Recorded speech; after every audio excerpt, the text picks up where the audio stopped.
네, 저 토트넘과 스포르팅의 챔피언스리그 경기 좀 뭐 어떻게 보면 다소 충격적인 결과가 나왔어요. 스포르팅이 2대 0으로 승리를 거뒀는데 네. 토트넘이 너무 답답한 경기를 좀 펼쳤거든요. 그렇죠. 예. 그러니까 뭐 어제 뭐 토트넘이 잘 못했지만 네네. 그렇다고 스포르팅이 잘한 경기였냐? 잘 못했죠, 사실. 이건 또 아니거든요. 네. 그리고 심지어 이 스포르팅이 아모린 감독이 네. 후방 빌드업에 짧게 풀어나가는 이런 것들을 좋아해요. 근데 그 후방 빌드업 패턴을 잘 만드는 네. 창의적인 패턴을 만드는 걸 이제 매우 높게 평가를 받거든요. 네. 근데 어제 경기에서 그러니까 이제 문제는 뭐냐면 그 자신의 그 창의적이라고 생각하는 그 빌드업 패턴이 좀 획일화가 돼 있어요. 네. 본인도 이제 조금씩 그러다 보니까 스포르팅을 만날 때 다들 그 패턴을 예상을 하고 와요. 다 알고. 네. 그래서 뭐 어떤 거냐면 네. 예를 들면 이런 장면인데 스포르팅이 어떤 빌드업을 하냐. 어제 스포르팅이 3-4-3 네. 3백이었죠. 근데 저 이제 센터백이라고 써있는 가운데 선수가 코아테스라는 우루과이 선수예요. 네. 코아테스가 한 칸 올라옵니다. 빌드업 할 때. 그러니까 3백이었는데 순간적으로 4백이 되는 거죠. 네네. 그래서 이제 미드필더 숫자가 2명에서 3명으로 늘어나는 이런 이제 좀 재미있는 이제 아이디어를 통해서 네. 후방 빌드업을 좀 손쉽게 가져가는 숫자 싸움을 가져가는 이런 걸 이제 아모린 감독이 추구를 해요.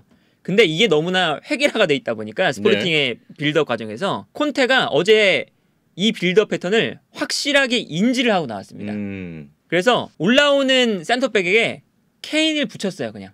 네. 그래서 센터백이 한 명 올라가면 케인이 그냥 따라서 올라가게 만드니까 그러니까 스포르팅의 후방 빌드업 패턴이 토트넘에게 완벽하게 틀어막힌 거죠. 그러면서 어제 빌드업 과정에서 조금 실수하는 장면이 나오고 그러다 보니까 약간 길게 걷어내는 장면들이 많이 나왔거든요. 그렇죠. 예. 그래서 이제 원래 스포르팅이 짧게 풀어나오는 게 네네. 좋아하는 패턴인데 짧게 풀어나올 만한 공간이 없으니까 좀 긴 패스들이 조금 섞였거든요. 그렇습니다. 근데 최전방에 어제 기술적으로 좋은 선수를 최전방 3-2 배치해요. 이거 드리블하는 거나 이런 거 보면 좋더라고요. 네. 뭐 트링캉, 공칼베스, 토트넘에 있었던 마커스 에드워즈. 네네. 이 세 명의 선수가 근데 볼을 잘 다루는데 체격 조건이 좋거나 포스트 플레이를 하거나 이런 선수들은 아니거든요. 그렇죠. 그러니까 여기서 막히니까 길게 보내주고 길게 보내주면 다 토트넘 볼이지 뭐. 다 토트넘이 그냥 공중볼을 가져올 수가 있는 상황이었던 거예요. 네네. 그래서 어제 사실은 스포르팅의 후방 빌드업이 완벽하게 토트넘에게 틀어막혔던 경기였고 그리고 이때 위험한 건 후방 빌드업을 하다 볼을 뺏기면 수비 라인이 올라오고 있다가 볼을 뺏기기 때문에 순간적으로 공간이 열리면서 토트넘에게 찬스가 많이 왔어요. 네. 찬스가 많이 왔는데 이 찬스를 못 살린 게 토트넘입니다. 그래서 이제 어제 경기가 심각하다고 하는 게 찬스가 많이 나왔던 경기였고 네네. 충분히 득점할 수 있는 공간들이 많이 있었고 그런데 토트넘의 공격 라인에서의 이 호흡이나 그렇습니다. 공격 라인에서의 패턴들이 부정확하게 이제 이루어지면서 제대로 된 공격 찬스를 못 만들어 보고 졌다.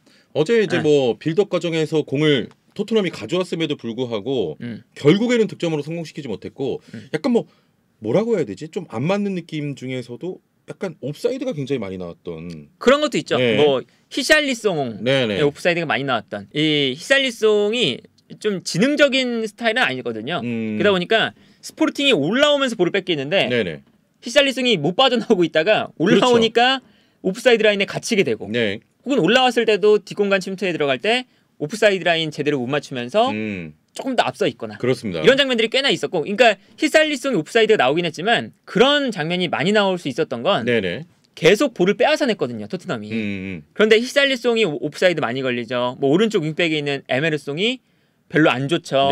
케인도 어제 패스 성공률이 60%대예요. 아니 케인 같은 경우 사실 토트넘의 가장 강력한 무기 중에 하나가 어찌됐건 케인이 잡고 좌우로 뿌려주는 건데 어제 패스 미스가 엄청 많이 나왔죠. 너무 심하던데요. 육안으로 봐도 엄청 많이 나왔어요. 그러니까 원래는 케인이 볼을 받아서 이렇게 공간이 열리면 뭐 히샬리송이든 손흥민이든 뛰어나갈 때 패스를 보내주면 되는 건데 그 패스가 정확하지 않으니까 공격이 또 안 되죠. 그렇습니다. 그래도 왼쪽에선 또 문제가 뭐냐. 페리치와 손흥민의 너무 동선이 또 안 맞으니까 둘 다 못해요. 어제 둘 다 잘 못했고 둘 다 동선이 안 맞으니까 둘 다 부진했던 경기였습니다. 뭐 볼이 안 온다 뭐 이런 얘기했지만 결국 볼이 안 온다는 건 부진한 거거든요. 그렇죠. 그러니까 결국에는 앞선에 있는 선수들이 다 부진했어요. 어제는 다 못했어요. 뭐 한 명 부진 뭐 이렇게 표현할 수 없을 것 같고 그냥 다 좀 뭐 왼쪽에 페리치부터 네. 오른쪽에 있는 에메르손까지 네네.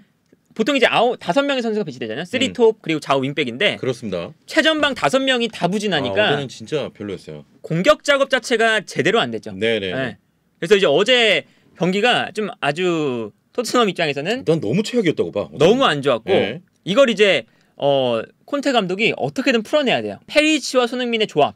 이 조합을 좀 풀어내든가. 네네. 케인의 컨디션이 지금 안 좋은데 케인의 컨디션을 좀 어떻게 전술적인 변화를 통해서 좀 끌어올리거나 끌어올려 주던가.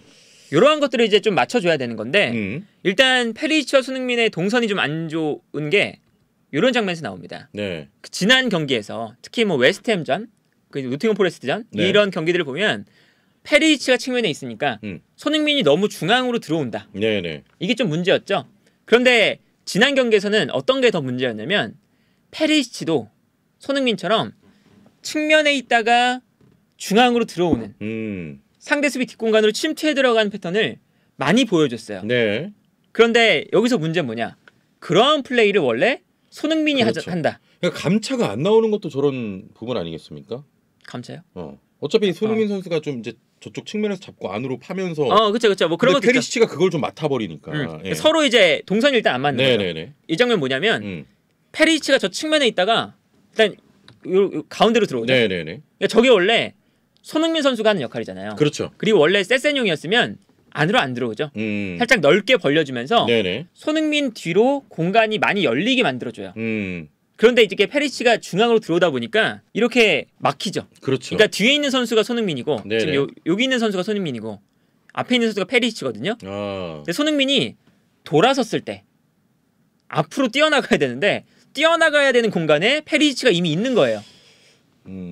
그러니까 손흥민 선수가 공간이 안 나니까 뛰어들어갈 수 있는 상황 자체가 네. 기본적으로 많이 안 만들어지고 그리고 그런 점에서 보면 뭐 손흥민 선수가 일단은 공간을 확보를 못하니까 아까 말씀해 주셨던 뭐 감차가 안 나온다 이런 것도 여기 다 포함되는 거죠. 그렇죠. 공간이 안 나니까 손흥민 선수가 잘하는 부분이 저런 공간에 치고 들어가서 뭐 어찌됐건 양발을 쓸 수 있으니까 네.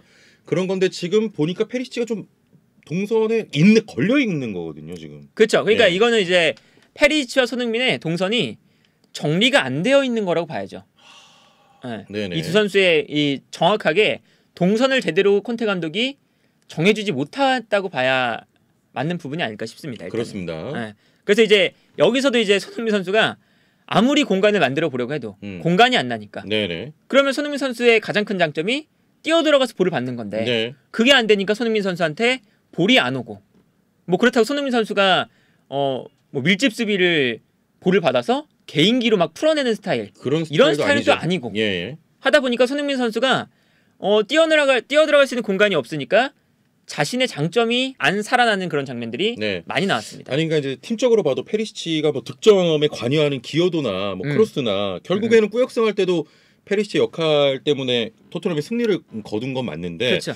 이 손흥민하고 공존 문제는 이제 계속 조금 그럼요. 남아 있는 것 같습니다. 그래서 이 장면도 마찬가지인데 네. 이 장면도 손흥민 선수가 살짝 이 앞쪽에 있죠? 네네. 앞쪽에 있는데 좀 중앙으로 들어가고 있는 장면인데 페리시치가 측면에 있다가 또 중앙으로 들어오죠. 그러니까 저 두 선수가 같은 라인에 있네. 같은 라인에서 일직선상이 있어요. 네네. 이제 이렇게 되면 사실은 이 두 선수가 겹친다는 거죠. 네.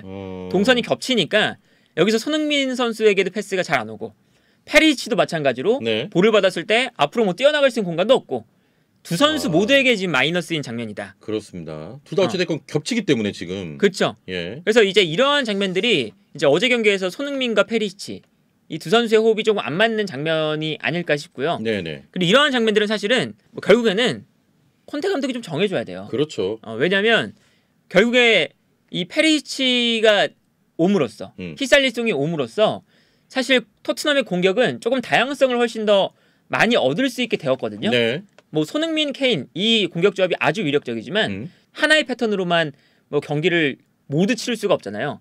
그러니까 페리시치도 있고 히샬리송도 있고 네네. 뭐 클루셉스키도 나오고 하면서 다양하게 공격 패턴을 만들 수가 있는 상황인데 이 공격 조합을 콘테 감독이 못 맞추니까 여기서 이제 문제가 발생하는 거죠. 네네. 그래서 이제 이런 장면들이 자주 나와야 된다. 지금 손흥민 선수가 치고 들어가고 왼쪽에 이제 페리시치가 있는 공간이 그렇죠. 열려 있는 듯한. 그러니까 이 장면을 보시면 조금이나마 힌트를 찾을 수가 있어요. 이 두 선수가 맞을 수도 있겠다. 네네. 그리고 이제 전혀 이제 어제 경기에서 안 맞는 장면만 나오는 게 아니거든요. 경기 좋은 장면도 있었다. 90분 내내 한 번쯤은 나오잖아요. 네네. 그러니까 그 한 번쯤 나왔던 장면이 이런 장면인데 손흥민이 중앙으로 침투해 들어가면서 상대의 측면 수비수를 끌고 들어가니까 네. 순간적으로 페리시치에게 공간이 생기죠. 여기서 이제 페리시치에게 공간이 생기니까 손흥민 선수가 페리시치에게 볼을 보내주면서 페리시치가 측면에서 크로스를 올릴 수가 있고 네네. 이런 장면들이 사실 그 플럼전에서 세세뇽과 손흥민 이 두 선수가 보여줬던 장면들하고 거의 흡사하거든요. 그렇습니다. 이렇게 이 두 선수가 서로의 위치 잘 이해하고 동선을 잘 정해서 잘 맞추기만 하면 괜찮은 조합이 될 수도 있어요. 네. 근데 이건 이제 사실은 이건 감독이 좀 역할을 해줘야 되는 거 아니에요? 그렇죠. 감독의 전술적인 문제가 조금 있다고 봐야죠. 네. 많이. 그래서 뭐 사실은 뭐 손흥민 선수를 당연히 토트넘에서 뺄 수는 없잖아요. 그렇죠. 뭐 지난 시즌 득점왕한 선수를 당연히 뺄 수는 없고 당장 이제 어제 퍼디난드나 이런 이제 레전드들이 축구 방송을 진행하면서 손흥민을 빼야 되는 거 아니냐 이제 그런 반응들을 보고 어제 경기 끝나고 어떤 얘기를 했냐면 지난 시즌 득점왕을 한 선수를 뺀다는 게 말이나 되는 소리냐. 그럼요. 라고 얘기를 했어요. 퍼디난드가. 이제 그런 것처럼 사실 손흥민 선수를 뺄 수는 없어요. 당연히. 그렇다면 페리시치를 빼고 세세뇽을 넣는 게 완벽하게 맞는 정답이냐? 이건 또 아니거든요. 그러면 지난 시즌하고 똑같고. 네. 그러면 지난 시즌에 이 세세뇽이 그 밀집 상황에서 좀 풀어나가는 게 조금 아쉬웠고 이런 것들이 또 이제 문제가 되는 거거든요. 이제 페리시치가 이번 시즌 초반에 뭐 크로스와 헤더 이걸 통해서 좀 가능성을 보여줬잖아요. 그렇다면 페리시치도 좀 살리면서 손흥민도 좀 살리면서 이게 좀 돼야 되는 거거든요. 감독 입장에선. 근데 이제 결국에는 답은 이제 두 선수의 공존을 어떻게 하느냐. 네. 근데 본인도 페리시치도 본인 스타일이 있고 손흥민도 자기가 잘하는 슈팅기가 있는데 이게 결국에는 공존이 될까요? 아니 이거를 콘테가 좀 만져야 되겠지만. 그렇죠. 원래 뭐 자기가 하는 스타일이 있다고. 네. 뭐 그것만 할 수 있는 게 아니거든. 뭐 컴퓨터 게임도 아니고 FM이 아니잖아요. 네네. FM이라서 뭐 자기가 선호하는 플레이가 이거다.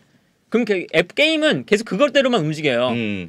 그것만 입력이 돼 있으니까. 근데 축구는 사람이 하는 거니까 감독이 이러한 플레이를 줄이고 이러한 플레이를 좀 더 해라 해서 맞춰나갈 수가 있어요. 그래서 뭐 단적으로 예를 들면 파리 생제르맹 지난 시즌에 음바페, 메시, 네이마르 정말 안 맞았거든요. 네네. 진짜 셋이서 좋은 툴을 가지고 있는 이 세 명이서 또 뭉쳐놓으니까 잘 못했어요. 포지션 겹치고 네네. 서로 따로 놀고 막 이랬거든요. 근데 이번 시즌 보세요. 그 갈티에 감독이 역할을 딱딱 정해줘서 너 여기서 이렇게 뛰고 넌 여기서 이렇게 뛰고 네네. 넌 여기서 이렇게 뛰어 하니까 이게 셋이 다 잘 맞아떨어져요. 그러면서 메시의 패스도 살아나고 네이마르의 플레이메이킹도 살아나고 음바페 공간 침투도 살아나고 이제 이게 되는 거거든요. 그러니까 감독의 역할이 이렇게 되게 좀 중요한 부분인 건데 지금 딱 역할을 좀 나눠서 줘야 될 것 같습니다. 그러니까 콘테 감독의 약점이 뭐냐면 시즌 중에 보수적인가 너무? 시즌 중에 그리고 뭐 경기 중에 전술 변화를 가져가는 것이 조금 답답한 면이 있어요. 그래서 이 문제는 사실은 이 토트넘뿐만 아니라 첼시, 뭐 인터밀란, 더 나아가면 유벤투스까지 모든 클럽 팀을 맡을 때마다 나왔던 문제입니다. 그러니까 본인이 지고 있는데도 뭐 공격을 더 투입한다거나 이런 게 굉장히 좀 소극적인 감독 중에 하나이기 때문에. 그렇죠. 그리고 이제 자기가 이제 만들어 놓은 그 플랜이 딱 잘 맞아 떨어지면 지난 시즌처럼 토트넘이 누누 감독 때는 성적이 완전히 망가져 있다가 콘테 감독 맡은 이후로 완전히 날아올랐잖아요.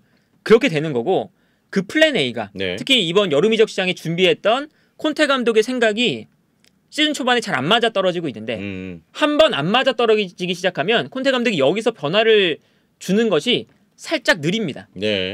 그러다 보니까 혹시나 이런 경기력이 조금 길게 이어지면 토트넘이 시즌 초반에 좀 아쉬운 모습이 나올 수가 있다. 그렇습니다. 아니 어쨌든 손흥민 선수를 교체를 해줬단 말이죠. 클루세스키랑 이 부분에 좀 의미를 찾을 수가 있을까요? 아니면 그냥 조금 오늘 경기 부진하니까 그냥 그렇죠. 영향력이 없어서 그런 거예요. 뭐 손흥민하고 페리시치가 서로 안 맞으니까 자연스럽게 손흥민 선수가 영향력이 없었어요.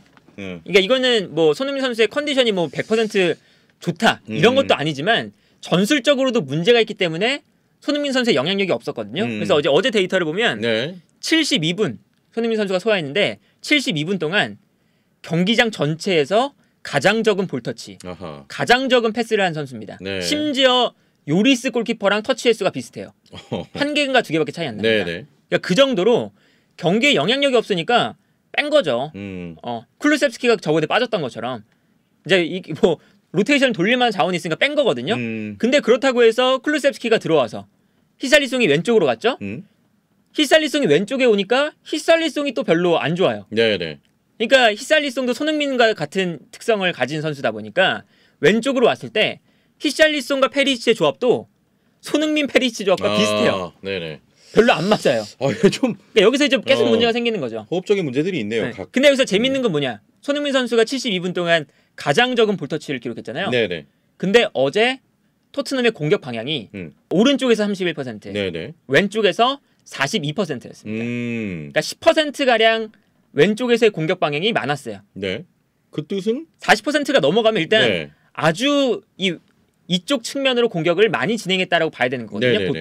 보통 이제 한 35 정도가 돼요. 근데 40%를 넘어가면 왼쪽에서 대부분의 공격이 진행된 건데. 그 페리시치. 그렇죠. 예. 그랬는데 왼쪽 지역에서 공격이 많이 진행됐는데 손흥민이 경기에서 볼터치 횟수가 가장 적었다. 이거는 많은 문제가 있는 거죠. 네, 그러네요. 네. 그래서 이제 지금 이 콘테 감독이 페리시치와 손흥민 두 명을 쓰는 이러한 움직임들이 이제 어제 경기에서 매우 아쉬웠다. 그렇습니다. 역시 공존의 문제가 더욱 짙어지는 그런 경기였습니다. 어제. 예. 이게 이제 스포르팅의 헤더골 장면. 그래서 이제 그 경기를 좀 잘 못하다가 마지막에 이 파울리뉴, 그러니까 스포르팅이 마지막에 아까 앞선에 키가 작은 선수들이 좀 배치되어 있다고 했잖아요. 제공권이 별로 안 좋은 선수들. 마지막에는 변화를 한번 줬어요. 제공권이 좋은. 어제 뭐 교체 자원 유일한 자원이거든요. 공격 라인에서 파울리뉴를 투입했는데 파울리뉴가 되게 지능적으로 헤더를 했어요. 어제 90분 이게 정규 시간 끝나는 상황이었죠. 네. 저 케인의 뒤에 있다가 당연히 키가 크니까 케인이 막고 있었거든요. 뒤에 있다가 케인이 못 보고 있는 상황에서 순간적으로 앞으로 뛰어 들어갔죠. 완전 그래서 어제 이제 마지막에는 케인의 수비가 또 아쉬웠고 세트피스에서. 그러면서 사실 토트넘이 공격 기회가 많았는데 이 많은 공격 기회들을 공격 라인의 호흡도 안 맞고 컨디션도 안 좋고 하다 보니까 이 기회들을 못 살리니까 결국에 이 막판에 실점하면 사실 패배하는 거거든요. 네, 그렇죠. 그리고 이제 여기서 또 한 골 먹고 수비 밸런스 무너지니까 두 번째 골도 먹고. 와, 네. 그러니까 이제 그렇게 계속해서 어제 패배를 했던 그 장면은 뭐 실점하는 것도 사실 문제가 되지만 더 큰 장면은 토트넘이 분명히 기회가 있었는데 그 기회를 못 살렸다. 그렇습니다. 어제 뭐 분명히 말씀드릴 수 있는 건 스포르팅도 경기력이 굉장히 안 좋았거든요. 그렇죠. 그런 스포르팅을 상대로 토트넘이 좀 득점을 하지 못하면서 결국 0대1로 이제 패배를 했는데 손흥민 선수가 어느덧 이제 8경기 이제 무득점 상황이 됐습니다. 어떻게 좀 괜찮다고 봐야 될까요, 아직까지는? 좀 우려하시는 분도 굉장히 많아가지고. 당연히 안 괜찮죠. 근데 저는 어제 무득점인데. 코너킥 같은 경우도 그렇고 어제 이제 막 헛다리 치면서 순간적으로 잘하는 거 있잖아요. 그런 움직임은 나는 괜찮았던 거 보거든. 전술적인 약간 이제 문제로 조금 그거를 사실은 뭐 판단할 수가 없죠. 손흥민 선수가 일단 기본적으로 팀에서 안 보였고, 그리고 어제 뭐 그런 장면도 있었지만 반대로 손흥민 선수가 볼 터치가 미스가 나면서 뺏긴 장면도 꽤나 있었어요. 그래서 이제 이 손흥민 선수가 볼 터치를 또 많이 할 수 있는 상황이 나오거나, 아니면 공간이 좀 나오면서 손흥민이 침투에 들어갈 수 있는 상황이 좀 나오거나. 어제 뭐 공이 아예 안 갔어요. 이래야 손흥민 선수가 컨디션이 좀 많이 올라왔나 안 올라왔나 이런 걸 좀 더 정확하게 판단을 할 수가 있을 텐데 어제 경기를 가지고는 뭐 완벽하게 컨디션이 뭐 이렇다 저렇다 이렇게는 말을 못하겠지만 기본적으로 지난 시즌에 아주 좋았던 컨디션보다는 분명히 그 컨디션과는 좀 미치지 못한다. 그렇습니다. 아직까진. 물론 지난 시즌 너무 좋았긴 했지만.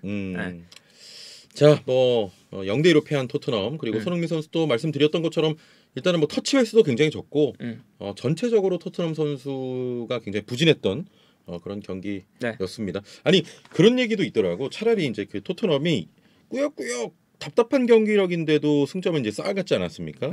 이참에 한번 좀 져서 전체적으로 좀 각성할 필요가 있다 이런 얘기도 있거든요. 잘 졌다 그냥 미래를 봤을 때. 좀 한번 막 페리시치와 손흥민의 어떤 공존 문제도 더 깊게 좀 들여다보고. 콘테 감독이 한 번 진다고 잘 안 바꿔요.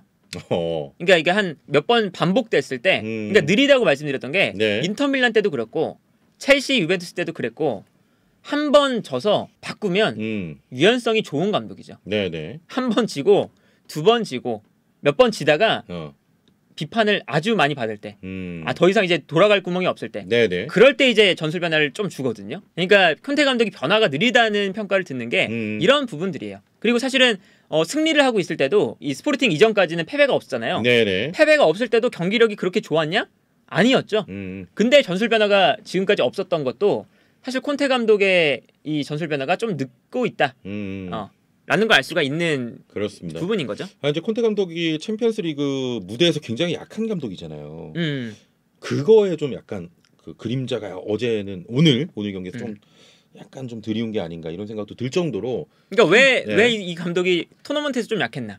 챔피언스리그라는 무대에서 조금 약했나? 어떤 유연성이라고 봐야 될까요? 를 이제 알 수 있는 그런 거죠. 좀 안 풀릴 때 변화를 주는 걸 조금 늦게 가져가고. 그렇습니다. 어제도 사실은 경기력이 너무 안 좋았거든요. 너무 안 좋았어. 너무 근데 예. 교체를 한 명 했어요. 예. 손흥민이죠. 쿨루셉스키 투입한 거 한 명이었어요.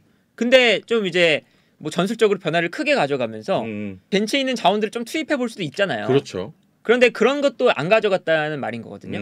그런 것만 봐도 이 콘테 감독이 조금 이 전술 변화를 크게 가져가면서 그리고 변화를 주는 것도 사실은 좀 그렇게 좋지 않다. 네네네. 당장 이제 스포르팅만 봐도 어제 파울리니 교체해서 득점 만든 거거든요. 어제 교체 자원이 다 골 넣지 않았나? 예. 그리고 교체하자마자 또 골 넣고. 그렇죠. 예. 그런 거 보면 오히려 스포르팅이 토트넘보다 스쿼드가 안 좋은데 변화를 통해서 득점을 만든 거거든요. 그러니까 그런 걸 생각해도 어제 경기에서 토트넘이 용병술에도 진 거라고 봐야죠. 콘테 감독이. 네네. 자, 토트넘과 스포르팅의 경기 분석은 여기까지 좀 전해드리도록 하겠습니다.